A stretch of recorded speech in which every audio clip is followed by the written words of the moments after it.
Merci Monsieur le maire, mes chers collègues.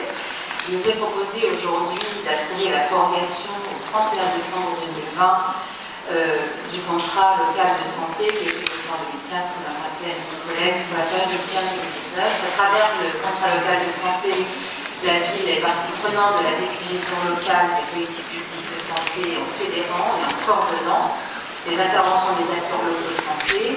Même si la santé n'est pas une compétence cible des communes, l'échelon municipal est le bon échelon pour agir contre les pratiques à risque et dans la proximité de la population. Alors, je voudrais saluer le travail des services, qu'il s'agisse de l'État ou de la collectivité pour leur engagement, leur professionnalisme. Je voudrais aussi rendre hommage à tous les professionnels du soin qui, au quotidien, sont les acteurs clés du lien social et ce dans tous les territoires. Alors, je ne voudrais pas parler de santé sans évoquer la situation des professionnels hospitaliers qui aujourd'hui se mobilisent depuis de longues semaines en formant quand même le vœu que les mesures fortes annoncées par le président de la République et qui seront présentées cette semaine seront des réponses de fond permettant de restaurer la confiance. Il est admis que notre système de santé est l'un des plus performants à l'échelle du monde. Mais il n'empêche pas les disparités territoriales qui se creusent et ainsi l'égalité d'accès aux soins n'est pas toujours garantie. Sans compter les défis connus qui sont de plus en plus prégnants, comme le vieillissement de la population, l'augmentation de la prévalence des maladies chroniques, les progrès techniques, et d'un autre côté, une exigence légitime de nos concitoyens à une qualité et une sécurité des soins qui interroge évidemment la soutenabilité financière de notre système de santé dans un contexte de baisse de l'attractivité pour les métiers de la santé. Le contrat local de santé décrit précisément la fracture territoriale à Lyon sur fond de précarité sociale. On observe que le déterminisme social pèse malheureusement encore de façon tout à fait néfaste sur l'état de santé des populations. Globalement, plus on est aisé et éduqué, plus on a accès à l'information, à la prévention, au dépistage, et malheureusement, plus on est défavorisé et moins on connaît ses droits à la santé. L'accès aux soins est pourtant au cœur de notre solidarité nationale. Nous partageons les objectifs poursuivis par cet avenant au contrat local de santé, affiner les diagnostics de l'état de santé des Lyonnais et surtout préparer le prochain contrat local de santé 2021-2026 avec cette double approche, promotion de la santé et de la santé environnementale, comme indiqué dans notre déclaration. Dans la perspective du prochain contrat local de santé, je voulais apporter quelques commentaires et quelques pistes de réflexion, puisque le débat va s'ouvrir. Il est important d'apporter justement des éléments. Alors, s'agissant des signataires, en effet, on observe qu'il y a 3 signataires au contrat local de santé qui auraient d'ailleurs pu être figurés dès le départ, dès 2015. J'observe la signature de l'Union régionale des professionnels de santé et de médecins, c'est une très bonne chose. J'avais en effet pointé dès 2015 sa pertinence d'associer les professionnels libéraux, parmi lesquels le médecin traitant, dont le rôle est le plus à démontrer.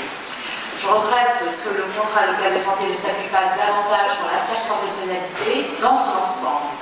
Notre système souffre de cloisonnement et l'interdisciplinarité soit un meilleur gage de réussite. On sait par exemple le rôle essentiel des pharmaciens dans l'éducation à la santé et dans la prévention, sans compter que la profession des pharmaciens en général bénéficie d'un remarquable maillage territorial, faisant d'eux une offre de soins de proximité par excellence. Les professionnels paramédicaux auraient pu avoir là aussi toute leur place. Deuxième chose, certaines institutions sont encore absentes. Je pense à l'éducation nationale. Le rôle de l'école est essentiel dans la prévention ou la lutte contre l'obésité, vous l'avez signalé. Et n'oublions pas que les professionnels de santé qui interviennent auprès des élèves ne relèvent pas du ministère de la Santé, mais relèvent de l'éducation nationale. Donc ils avaient une pertinence, en tout cas le recteur avait une pertinence à signer aussi le contrat local de santé. Autre absent, la mutualité du Rhône, qui a toujours été très active dans l'éducation et la promotion de la santé. Plusieurs sources de satisfaction, bien entendu.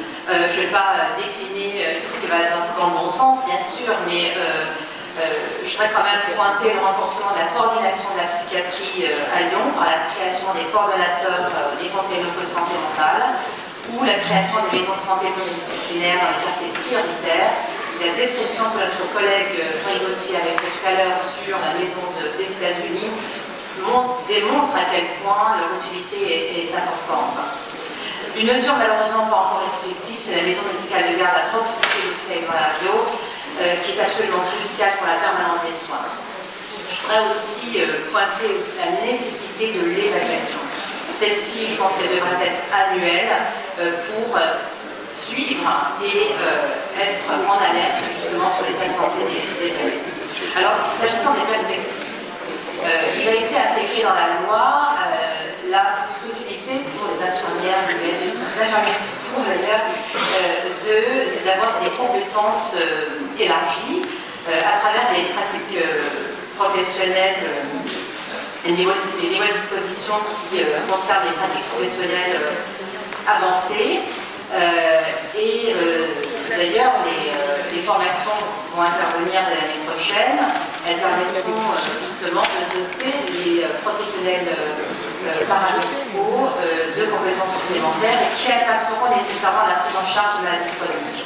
À ce titre, il paraît intéressant d'associer l'Université de Lyon qui assumera la formation des masters en pratique avancée. Autre point, une approche qui a été très peu développée dans le contrat local de santé, c'est l'intervention et qui a toute sa place, c'est l'intervention des nouvelles technologies et des objets connectés. On les retrouve ici de l'application sur l'activité physique. Or, ces outils amélioreraient indubitablement l'accès à l'information, à la prévention, à la vaccination, au dépistage, je pense aussi aux jeunes, et la prévention des addictions par exemple, la question des addictions est un volet important sur le CNS. Enfin, puisqu'on parle d'éducation et d'information, il y a un aspect qui me tient à cœur et qui ne relève pas uniquement de la ville, mais cette pourrait y participer, c'est la lutte contre les fake news dans le domaine de la santé, par exemple contre les vaccins, les médicaments. Et là, il y a des informations assez préjudiciables pour la bonne santé des populations. Pour conclure, Monsieur le maire, nous saluons les objectifs et l'ambition du contrat local de santé, car la ville doit être davantage impliquée dans la santé de ses concitoyens, de ses habitants. Mais les politiques de santé locale seraient, à mon avis, plus performantes si elles se faisaient en articulation avec la métropole dotée des compétences sanitaires et sociales.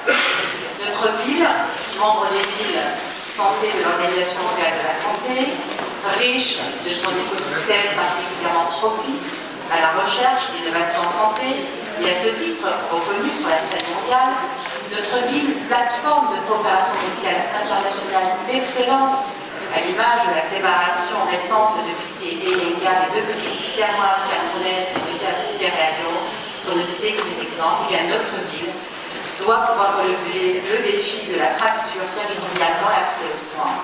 Je voudrais juste citer la définition que donnait Tedros Adhanom Ghebreyesus, le directeur général de l'OMS, qui disait que le droit à la santé pour tous signifie que chacun doit avoir accès aux services de santé dont il a besoin, au moment où il en a besoin et là où il en a besoin. C'est un impératif catégorique de notre action au regard de l'histoire et de la tradition lyonnaise. Je vous remercie.